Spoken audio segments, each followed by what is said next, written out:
Olá! Na aula de hoje nós vamos falar sobre excelência e qualidade nos serviços públicos. Vamos lá?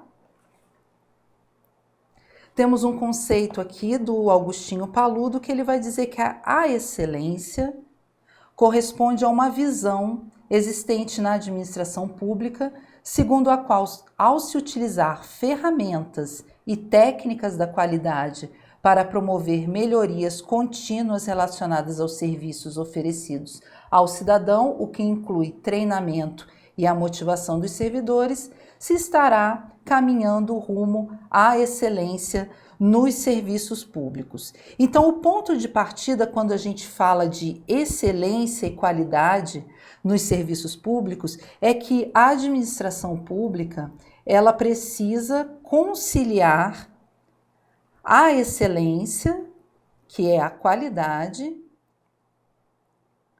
com os princípios que norteiam a administração pública. Então, lembrando lá do direito administrativo, nós temos o famoso LIMP, que é a legalidade, a impessoalidade, a moralidade, a publicidade e também a eficiência, que são os princípios aí explícitos, né, lá da administração pública, tá? Então, precisa haver essa conciliação, né? Para a administração pública ela conseguir alcançar a excelência, ela precisa fazer essa conciliação da própria excelência, da qualidade, com os princípios aí que a administração pública ela tem o dever de obedecer, e é um dever legal.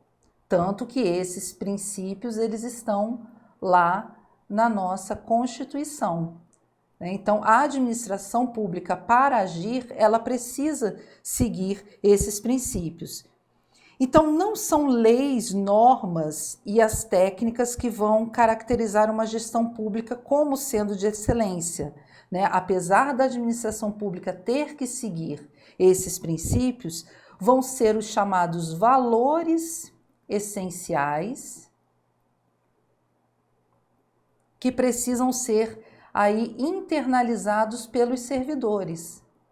Então, os servidores precisam estar alinhados com os valores da excelência. E para isso acontecer, é necessário que a administração pública ela crie uma cultura que seja uma cultura de excelência.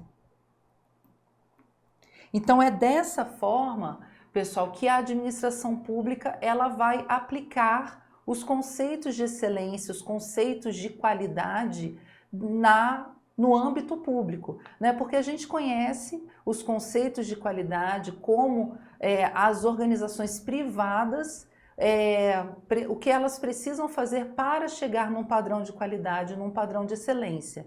Como a gente sabe, no âmbito público, a atuação pública, né? Ela é regida por leis.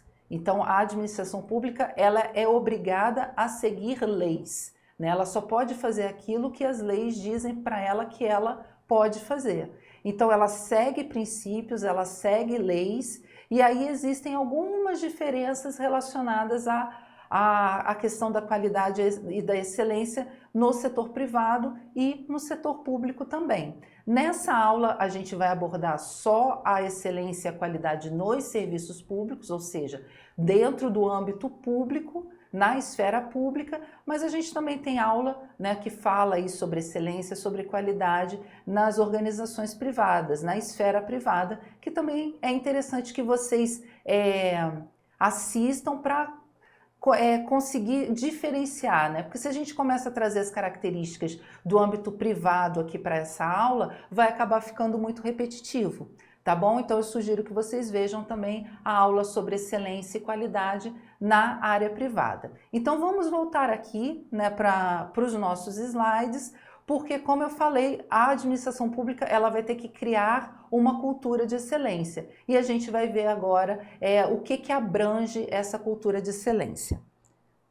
Bom, então aqui a gente tem esse quadro, né, com os elementos que a administração pública ela precisa dar atenção para que se crie uma cultura de excelência. Porque para se alcançar a excelência e a qualidade nos serviços públicos, a cultura organizacional ela precisa ser uma cultura de inovação, de aprendizado, e esse aprendizado ele é um aprendizado contínuo, e também o comprometimento e atendimento eficiente e de qualidade das necessidades dos cidadãos, tá? Então, inovação, aprendizado e comprometimento. E esses três elementos aqui são essenciais, né, para se alcançar a excelência nos serviços. E no caso do que a gente está estudando, a excelência nos serviços públicos.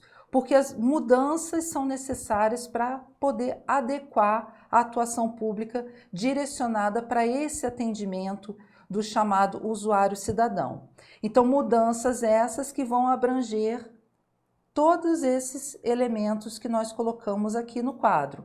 Então, vai precisar acontecer mudanças na própria gestão pública, ou seja, novos modelos de gestão vão precisar ser criados, baseados na inovação, no incentivo e também na flexibilidade, para poder reorganizar a administração e os recursos disponíveis. Então, aqui, esses modelos de gestão precisam ser inovadores, precisam ter incentivo para que sejam criados esses novos modelos, e esses modelos também precisam ser flexíveis. E aí, pessoal, flexíveis por quê? Porque a gente está muito acostumado, quando se fala de administração pública, de esfera pública, de pensar que tudo é muito rígido, porque tem as normas, as leis, a própria estrutura da administração pública, ela é mais difícil de ser modificada. Ela é mais difícil de ser reativa às mudanças que vêm externas. Isso a gente consegue com mais facilidade na esfera privada. Mas a administração pública, ela vem aí flexibilizando os seus processos, seguindo normalmente as leis, os regulamentos, seguindo a lei dentro da legalidade, mas ela precisa criar novos modelos que sejam mais flexíveis e que consigam sofrer menos impacto das mudanças externas.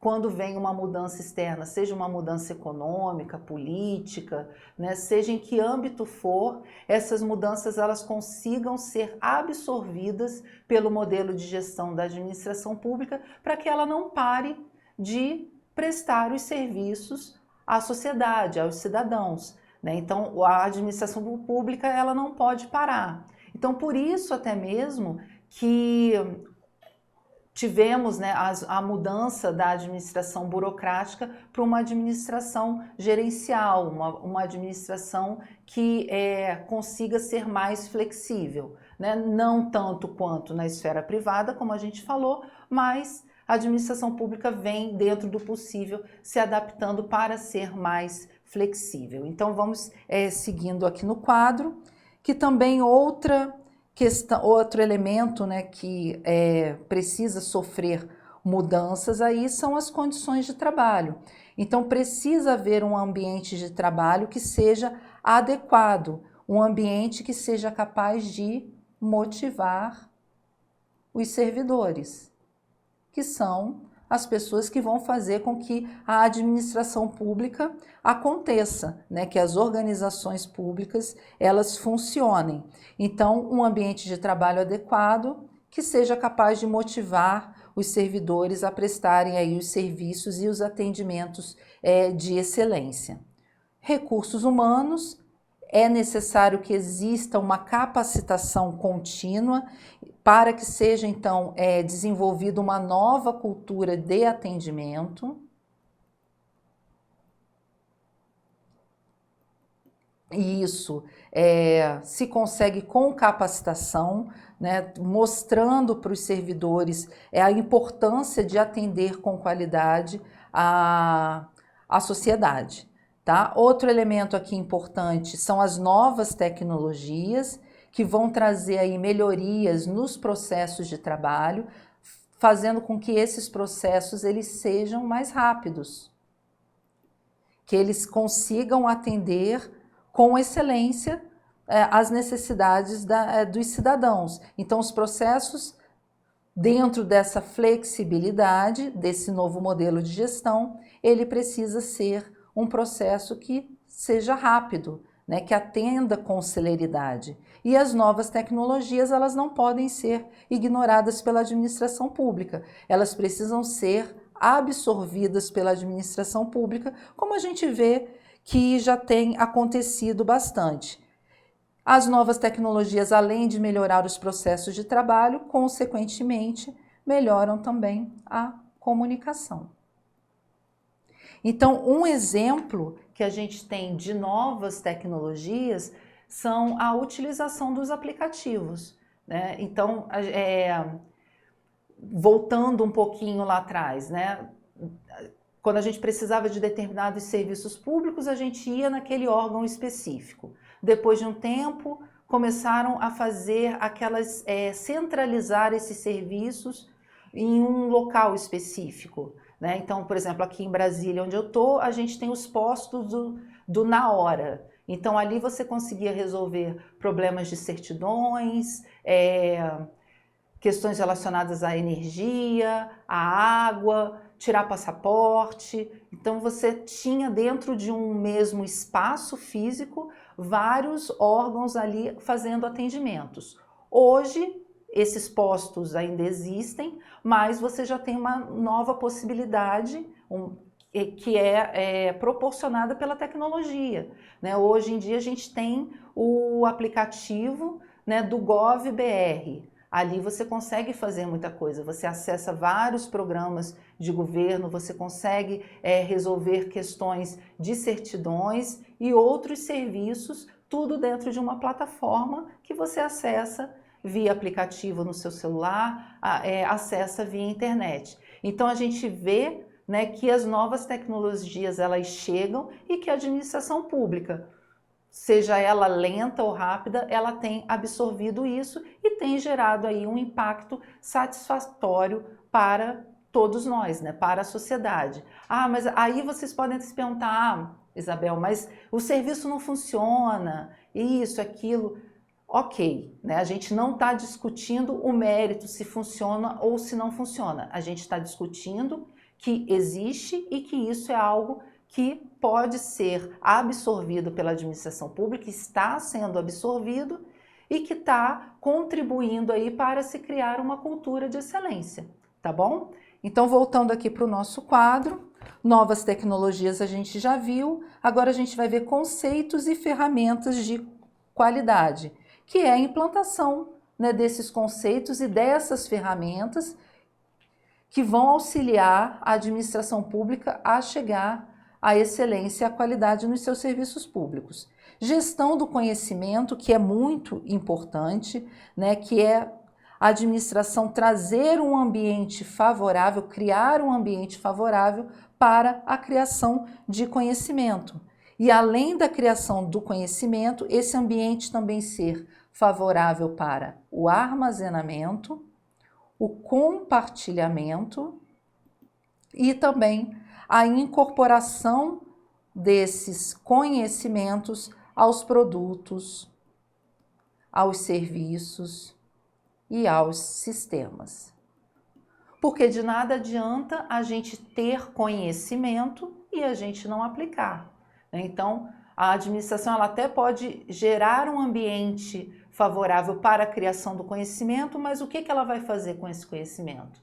Ela precisa incorporar aos seus sistemas, aos serviços, ela precisa compartilhar esse conhecimento, porque é necessário que todos tenham acesso. E outra coisa também é a questão do armazenamento do conhecimento, porque criou o conhecimento e vai fazer o que com ele? Precisa armazenar. e armazenar de uma forma segura para que ele possa ser compartilhado e também incorporado aos produtos, aos serviços e aos sistemas. Tá bom? Então, um outro elemento que a gente tem aqui para criar essa cultura de excelência é a comunicação com o usuário cidadão. Então, é a criação de novos canais de comunicação para que haja troca de informações, para que esse conhecimento que a gente viu aqui no elemento anterior seja compartilhado também, e para esses canais de comunicação também para que a própria administração pública possa conhecer as expectativas, as necessidades e também ter um retorno dos serviços, né, que estão sendo prestados, seja para receber também reclamações. Tá? Então, esses canais de comunicação, cada vez mais eles precisam ser criados, eles precisam ser aprimorados para que, na hora que o usuário cidadão precisar, ele tenha capacidade e ele tenha como entrar em contato com a administração pública para alinhar suas expectativas, falar das suas necessidades, reclamar e, quiçá, até mesmo elogiar. Por que não, né? A gente não tem muita cultura do elogio, mas também esses canais servem para isso. E por último, a gente tem o elemento do controle por resultados, que vai ser a avaliação da atuação administrativa. Essa avaliação, ela é feita medindo aí o nível de satisfação dos usuários. Então, nível de satisfação é uma forma de saber se a atuação administrativa ela está positiva ou se ela está negativa. Se ela estiver positiva, mantém esse padrão e procura-se fazer melhorias contínuas, né? Porque não é que está funcionando que nunca mais vai mexer e vai tentar melhorar. Não, está funcionando, mantém ali como padrão, mas vai fazendo aí com que isso melhore cada vez mais. E caso o nível de satisfação esteja negativo, verificar onde que está o erro para então tentar trazer do negativo para o positivo esse nível de satisfação dos usuários que estão utilizando aqueles serviços e consumindo aqueles produtos da administração. Tá bom? Então aqui são os elementos que a administração pública ela precisa dar atenção para que ela consiga então criar uma cultura de excelência nos seus serviços. Agora nós vamos falar sobre o paradigma do cliente e do cliente cidadão. E por que nós trouxemos esse assunto aqui para a nossa aula? Porque existe na própria administração pública uma certa resistência quando chama o cidadão de cliente, né? Porque a palavra cliente está muito ligada à gestão privada, à área privada, né? Então, as empresas, elas vendem seus produtos e seus serviços para os seus clientes ou os seus consumidores. E essa resistência no setor público é porque entende-se que a atuação da administração pública, ela não se restringe aos clientes, mas sim a todo cidadão, a toda a sociedade. Então, vocês recorrentemente vão encontrar algumas expressões aí em prova quando se tratar de qualidade nos serviços públicos, né? Quando estiver tratando de qualidade na administração pública, que vai ser a própria expressão cliente-cidadão ou então a expressão usuário-cidadão, que foi uma forma aí que eles encontraram até mesmo de ver se acalma, né, todo esse celeuma de falar em cliente e falar em cidadão, tá? Então usou-se aqui a expressão usuário-cidadão, que é uma expressão que vem da lei 13.460 de 2017, que foi regulamentada aí pelo decreto 9.094, que criou lá a Carta de Serviços ao cidadão, tá? Então, 9.094 de 17 também. Essa expressão aqui, usuário cidadão. Mas se vocês encontrarem em prova a expressão cliente-cidadão, cidadão-cliente, ela não está errada, tá, pessoal? Então, só prestar atenção no que a questão está pedindo, né? Se ela falar algo se referindo ao decreto, algo do tipo, no decreto 9.094, como que o cidadão é chamado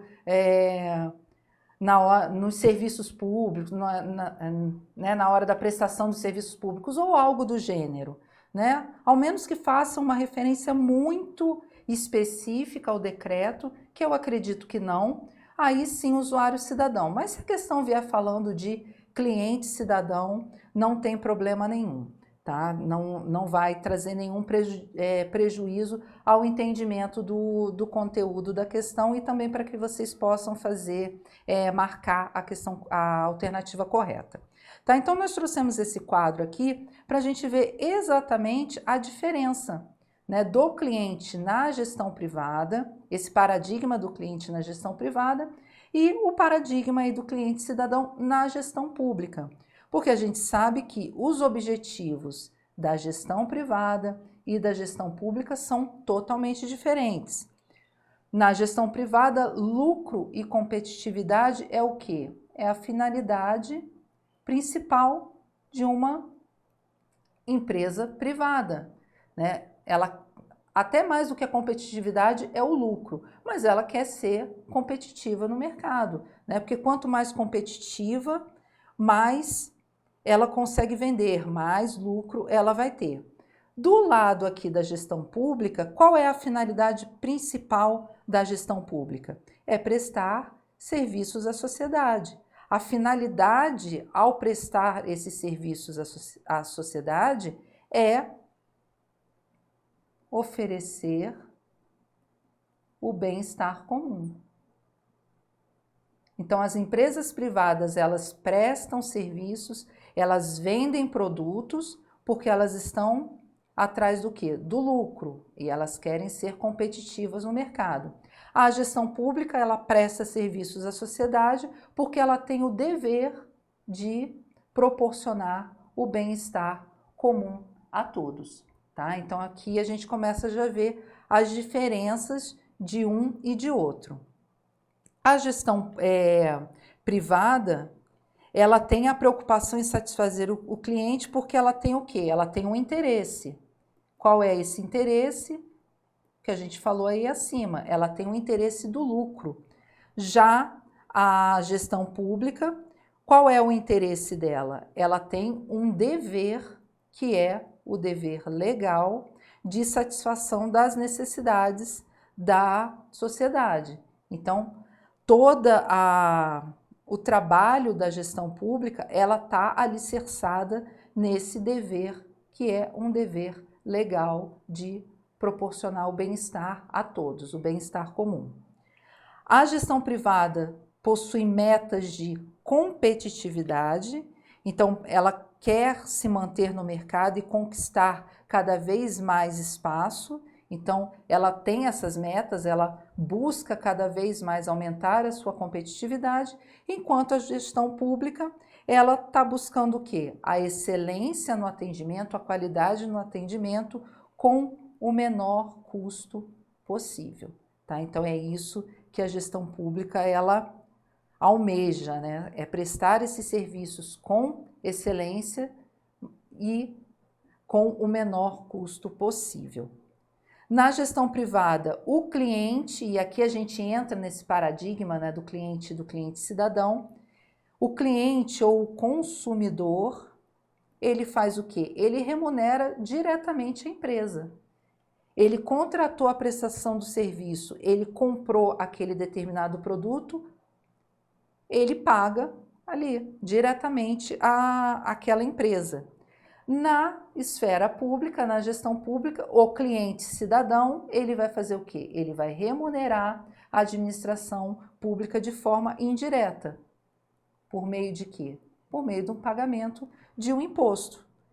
Esse pagamento de imposto esse imposto ele é sem simetria entre quantidade, qualidade e o valor do tributo recolhido, né? Nem sempre aquilo que ele pagou de imposto, ele recebe na mesma proporção, diferentemente na gestão privada. Se eu comprei 5 cadernos, eu vou pagar exatamente pelos 5 unidades de caderno. Na gestão pública, eu pago uma taxa de...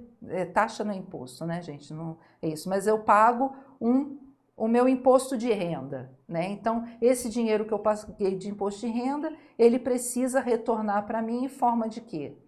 De serviços de saúde, de serviço de educação e entre outros serviços. Deveria ser proporcionalmente àquilo que eu pago.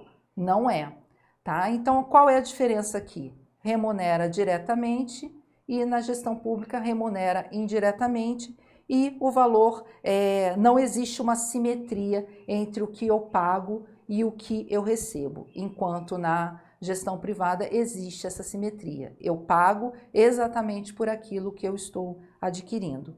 E por fim, na gestão privada existe uma maior autonomia, diferentemente da gestão pública, onde essa autonomia ela é limitada. E ela é limitada por quê?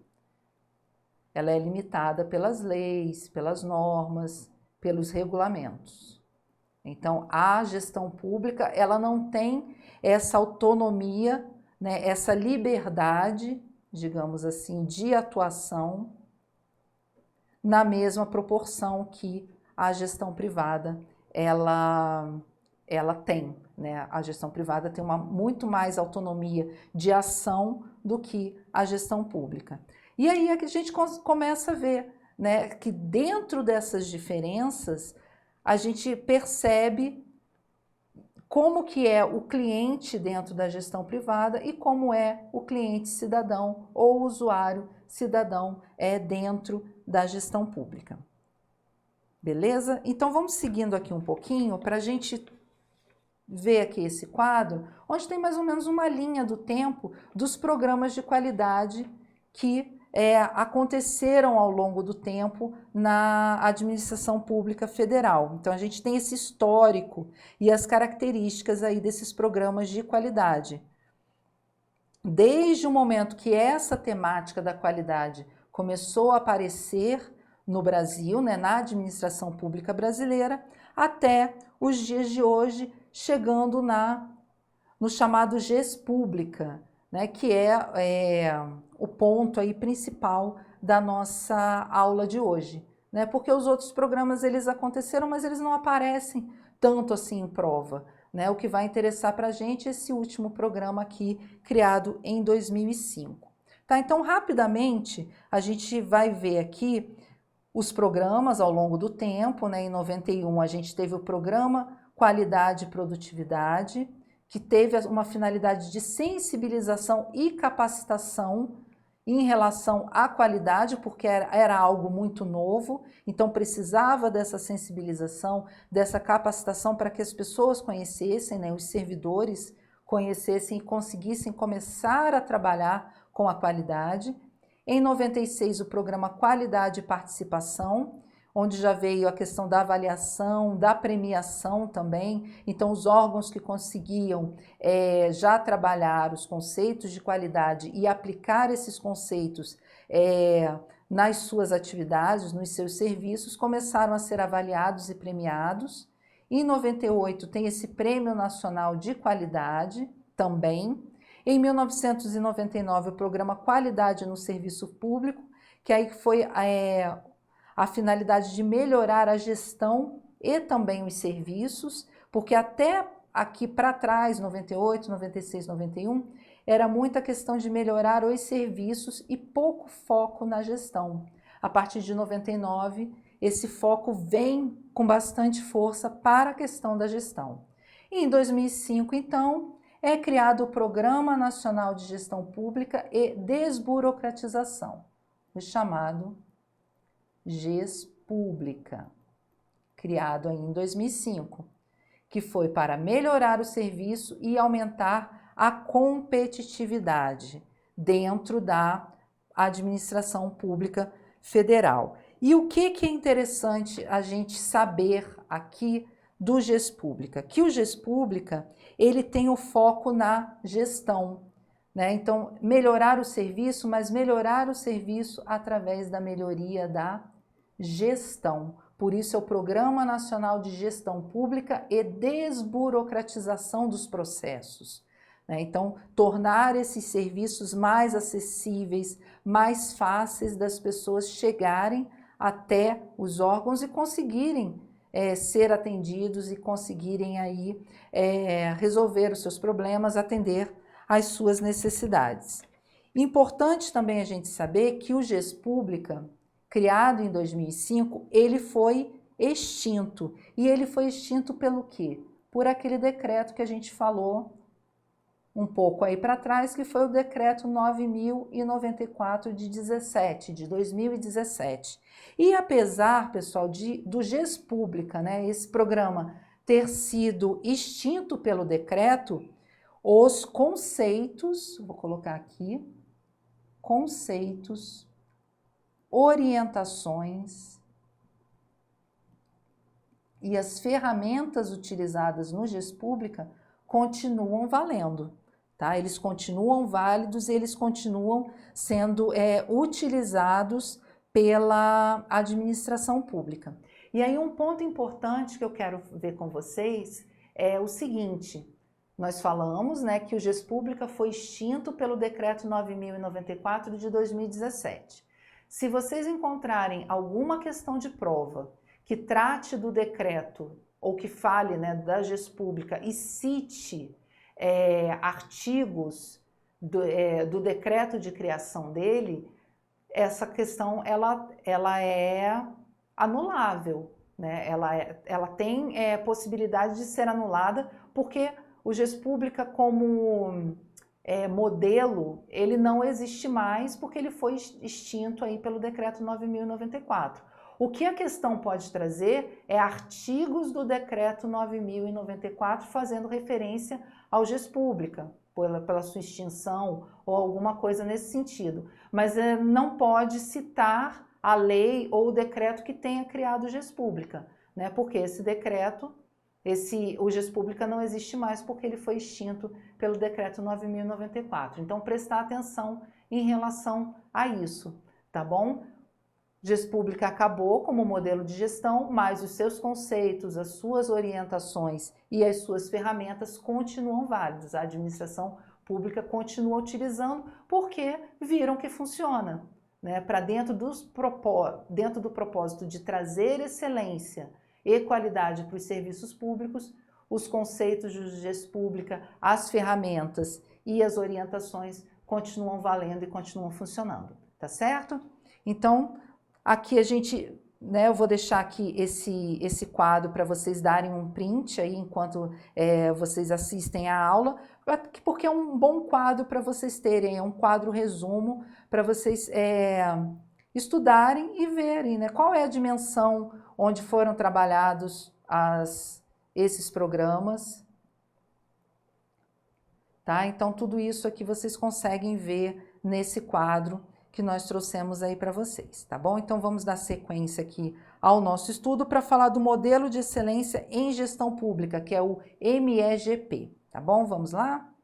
E aqui nós temos o conceito desse modelo de excelência em gestão pública, o MEGP, onde o Augustinho Paludo ele vai falar o seguinte, que o modelo de excelência em gestão pública, aqui está 2014, porque esse modelo foi criado em 2014, expressa aí o que ele chama de estado da arte da gestão contemporânea e afirma que a administração pública tem que ser o quê? Excelente, em harmonia com os princípios que ela deve obedecer, os conceitos e a linguagem que caracterizam a natureza pública e que vão impactar na sua gestão.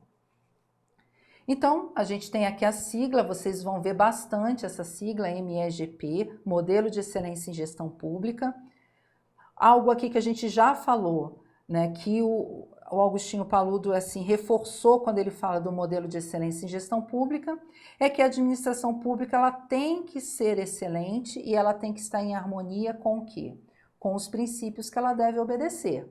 Tem aqueles princípios da administração pública que são implícitos, mas a gente tem aqueles que são expressos, que a gente já falou dele, que é o LIMP, né? Legalidade, impessoalidade, moralidade, publicidade e excelência.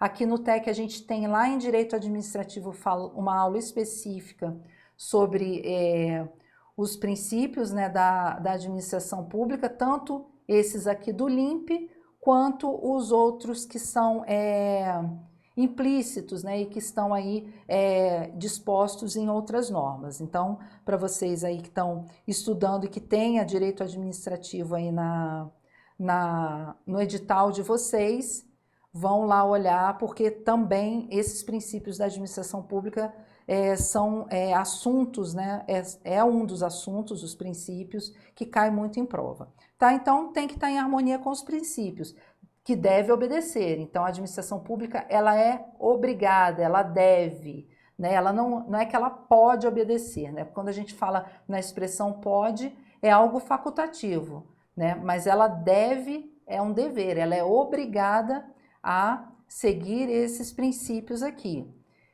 Então, tem que estar em harmonia com os princípios, com os conceitos de qualidade e com a linguagem que caracterizam a natureza pública, né? Então, a administração pública ela tem que usar a linguagem que é própria dela. Ela não pode trazer uma linguagem que é da esfera privada, porque não vai caber aqui. Tá? Então, vem esse modelo de excelência, que tem como alicerce, que a gente já falou, que são os fundamentos constitucionais, que são esses princípios aqui da administração pública. Então, princípios da administração pública, juntamente com os fundamentos da gestão pública contemporânea, que são aí princípios universais. Então, aqui a gente tem os princípios da administração pública, aqui a gente tem esses fundamentos da gestão pública contemporânea, que são princípios universais, e que nós vamos ver a partir de agora cada um desses princípios. Tá? Então, princípios universais. Aqui a gente encerra esse primeiro bloco dessa aula. Na próxima aula a gente vai ver então esses princípios universais, esses fundamentos aqui da gestão pública contemporânea, e a gente dá seguimento aí à nossa aula de excelência e qualidade nos serviços públicos. Então, até o próximo bloco.